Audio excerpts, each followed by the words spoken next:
عزیز طلباء طالبات اور معزز ناظرین، شعری اصناف سخن بلحاظ موضوع کی اگلی ویڈیو کے ساتھ حاضر ہیں۔ آج ہم اس ویڈیو میں گیت، پیروڈی اور حجب کو پڑھیں گے۔ اس سے پہلے ہم نعت، غزل، شعر آشوب، قصیدہ، مرثیہ اور مثنوی کے حوالے سے تفصیلی بات کر چکے ہیں۔ اگر آپ نے ہماری اس سلسلے کی ویڈیوز نہیں دیکھی تو میں ڈسکرپشن میں ان کا لنک دے دوں گا، آپ وہاں سے یہ ویڈیوز دیکھ سکتے ہیں۔ تو آج ہم بات کر رہے ہیں گیت، پیروڈی اور حجب کے بارے میں۔ گیت کا لغوی مطلب ہے گانا، راگ یا نغمہ۔ یہ خالصتاً ہندوستانی صنف ہے۔ یہ ہندی سے اردو میں آئی ہے۔ یہ گائی جانے والی صنف ہے۔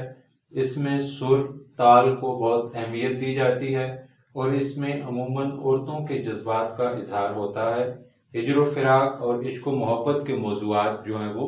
زیر بحث آتے ہیں۔ تو جس طرح ہم نے پڑھا ہے کہ یہ خالصتاً جو ہے وہ ہندوستانی صنف ہے، آپ جانتے ہیں جس طرح پچھلی اصناف سخن میں ہم نے پڑھا ہے کہ ہمارے پاس جو شعر و ادب کی اصناف کا ایک کثیر سرمایہ ہے وہ فارسی یا عربی سے ہمارے پاس آیا ہے، تو اس میں یہ صنف جو ہے یہ خالصتاً جو ہے وہ مقامی صنف ہے اور ہندی زبان میں یہ لکھی جاتی تھی اور ہندی زبان سے یہ اردو میں ہمارے پاس آئی ہے اور اردو میں یہ اس کا آغاز ہوا ہے۔ اسی طرح اس صنف کا تعلق چونکہ گائیکی سے ہے اور اس میں گا کر جو ہے وہ اپنے جذبات اور احساسات کا اظہار کیا جاتا ہے، اس وجہ سے اس میں سر، تال اور لے کو جو ہے وہ بنیادی اہمیت دی جاتی ہے اور اس کے ساتھ موسیقی کا بھی بہت عمل دخل ہے۔ اسی طرح اس میں عموماً عورتوں کے جذبات جو ہیں ان کو موضوع بنایا جاتا ہے۔ یہ صنف بنیادی طور پر جو ہے وہ نسائی جذبات کے اظہار کے لیے استعمال کی جاتی تھی اور اس میں خواتین کی جانب سے جو ہے وہ اظہار محبت کیا جاتا تھا اور اس کے جو ہجر و فراق اور جو نسائی جو جذبات ہیں محبت کے حوالے سے، ہجر کے حوالے سے اور فراق کے حوالے سے، ان کو جو ہے وہ موضوع بنایا گیا ہے زیادہ تر۔ یہ الگ بات ہے کہ فی زمانہ جو ہے وہ اس میں دیگر موضوعات بھی گیت نگاری میں جو ہے وہ در آئے ہیں، لیکن بنیادی طور پر اس صنف میں ان موضوعات کو زیادہ اہمیت دی گئی اور ان موضوعات کے حوالے سے زیادہ لکھا گیا۔ مثال کے طور پر میں آپ کے سامنے معروف شاعر سیف الدین سیف کا ایک گیت پیش کرتا ہوں جو فلم گمنام میں 1956 میں فلمایا گیا۔ یہ گیت اقبال بانو کی آواز میں ریکارڈ کیا گیا تھا اور اس کی موسیقی ماسٹر عنایت حسین نے ترتیب دی تھی۔ یہ گیت کچھ اس طرح ہے: پائل میں گیت ہیں چھم چھم کے، تو لاکھ چلے ری گوری تھم تھم کے، تو پیا سے مل کر آئی ہے، بس آج سے نیند پر آئی ہے، دیکھے گی سپنے بالم کے، تو لاکھ چلے ری گوری تھم تھم کے، پائل میں گیت ہیں چھم چھم کے۔ میں نے بھی کیا تھا پیار کبھی، آئی تھی یہی جھنکار کبھی، اب گیت میں گاتی ہوں غم کے، تو لاکھ چلے ری گوری تھم تھم کے، پائل میں گیت ہیں چھم چھم کے۔ یہ جیون بھر کا روگ سکھی، توہیں پگلی کہیں گے لوگ سکھی، یاد آئیں گے وعدے بالم کے، تو لاکھ چلے ری گوری تھم تھم کے، پائل میں گیت ہیں چھم چھم کے۔ اب بڑھتے ہیں اگلی صنف کی جانب جو ہے پیروڈی۔ پیروڈی یونانی زبان کے لفظ پیروڈیا سے نکلا ہے اور اس سے مراد کسی شخص، ادب پارے یا فن اور اسلوب کی ایسی نقل اتارنا جو مزے کا خیز ہو۔ اس صنف میں تحریف کے ذریعے شاعر یا مصنف کے اصل خیالات کو بدل کر مزاح پیدا کیا جاتا ہے اور بعض اوقات اسلوب، حیت یا موضوع کی نقل اتاری جاتی ہے۔ تو پیروڈی بنیادی طور پر طنز و مزاح کی صنف ہے جس میں کسی اصل فن پارے کی ہو بہو ایک ایسی نقل تیار کی جاتی ہے جو مزے کا خیز ہوتی ہے، جس میں وہ اسلوب جو ہے وہ برتا جاتا ہے لیکن اس میں جو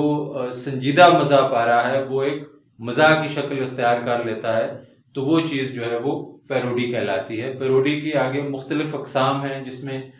تحریف ہے، اس کے اسلوب کی جو ہے وہ نقل اتارنا ہے، یا اس کے جو موضوعات ہیں ان کو جو ہے وہ ایک مزاحیہ انداز میں زیر بحث لانا جو ہے وہ پیروڈی کہلاتا ہے۔ تو پیروڈی کی جو صنف ہے اس کی بھی باقاعدہ طور پر کوئی حیت نہیں ہے، یہ کسی بھی حید کی جو ہے وہ پیروڈی کی جا سکتی ہے۔ بنیادی طور پر یہ صنف جو ہے وہ طنز و مزاح کی صنف ہے، اور اس سے جو کام لیا جاتا ہے شاعر جو ہے وہ کسی معروف فن پارے، کسی معروف جو ہے وہ شخصیت، کسی معروف اسلوب کی جو ہے وہ ایک مزاح خیز نقل تیار کرتا ہے، جس سے طنز و مزاح پیدا ہوتا ہے۔ تو اس کی مثال کے طور پر ہم جو ہے وہ علامہ اقبال کی جو نظم جواب شکوہ جو ہمارے کورس میں بھی شامل ہے، اس کے ایک بند کی پیروڈی جو ہے وہ میں آپ کے سامنے پیش کرتا ہوں۔ علامہ اقبال کی نظم جواب شکوہ سے لیا گیا ایک بند۔ پیر گردوں نے کہا سن کے کہیں ہے کوئی، بولے سیارے سرے عرش بری ہے کوئی، چاند کہتا تھا نہیں اہل زمیں ہے کوئی، کہکشاں کہتی تھی پوشیدہ یہی ہے کوئی، کچھ جو سمجھا میرے شکوے کو تو رضواں سمجھا، مجھے جنت سے نکالا ہوا انسان سمجھا۔ یہ جو پوری نظم ہے جواب شکوہ، اس کی پیروڈی جو ہے وہ شہباز امروہی نے کی ہے، جواب شکوہ تنخواہ کے عنوان سے۔ تو اس بند کا ہو بہو جو انہوں نے اس بند کی جگہ پر جو بند پیروڈی کیا ہے وہ میں آپ کے سامنے پیش کرتا ہوں۔ گیٹ کیپر نے کہا سن کے کہیں ہے کوئی، تھا پین کا یہ اشارہ کہ یہی ہے کوئی، اردلی بولا کہ مغموم و حزین ہے کوئی، دفتری کہتا تھا مردود و لعین ہے کوئی، کچھ جو سمجھا میرے شکوے کو تو مہتر سمجھا، مجھ کو لونڈوں کا ستایا ہوا ٹیچر سمجھا۔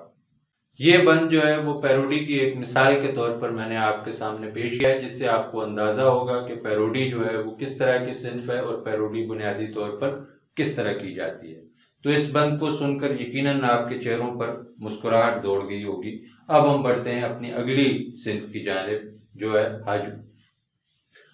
حجب ایک ایسی نظم ہے جس میں کسی کی مخالفت کی جاتی ہے اور اس پر طنز کیا جاتا ہے اور اس کا مذاق اڑایا جاتا ہے، تو وہ صنف جو ہے وہ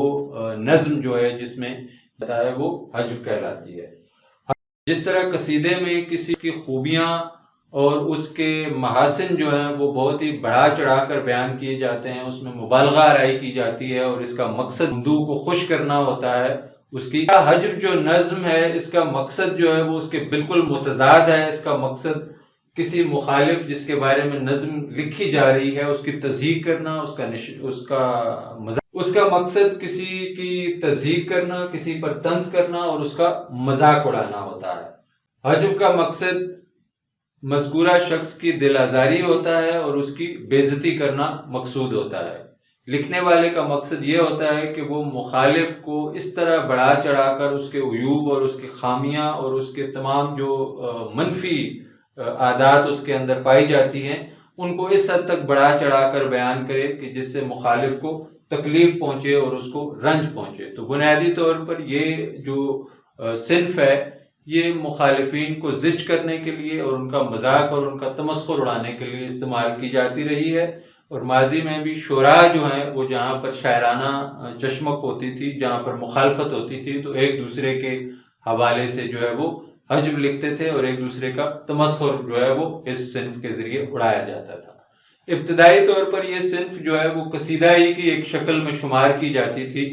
لیکن بعد میں رفتہ رفتہ جو ہے اس نے ایک الگ صنف کی شکل اختیار کر لی، اور بنیادی طور پر اس کے بانیوں میں اگر بات کی جائے تو وہ جعفر زٹلی کا نام جو ہے وہ آتا ہے، میر جعفر زٹلی جنہوں نے اس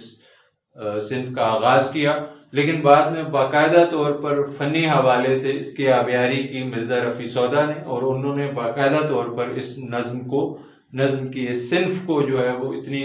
معیاری حوالے سے اور مقداری حوالے سے لکھا کہ یہ الگ سے ایک ادب کی صنف قرار دی جانے لگی۔ تو میں اس موقع پر انہی کی لکھی ہوئی ایک حجب جو ہے وہ آپ کے سامنے پیش کرتا ہوں۔ یہ نظم مرزا رفیع سودا نے اپنے بیٹے کے حوالے سے لکھی تھی۔ اس نظم کو پڑھنے کے بعد، اس نظم کو سننے کے بعد آپ اندازہ لگا سکیں گے کہ جو حجب ہے وہ کس انداز میں لکھی جاتی ہے۔ یہ نظم مثال کے طور پر میں پیش کر رہا ہوں، ورنہ بعض اگر ہم ادب کی تاریخ کو دیکھیں تو حجب کی ایسی مثالیں جو ہیں وہ ملتی ہیں جن کو ہم کسی سنجیدہ محفل میں بیان کرنے سے بھی قاصر ہوتے ہیں،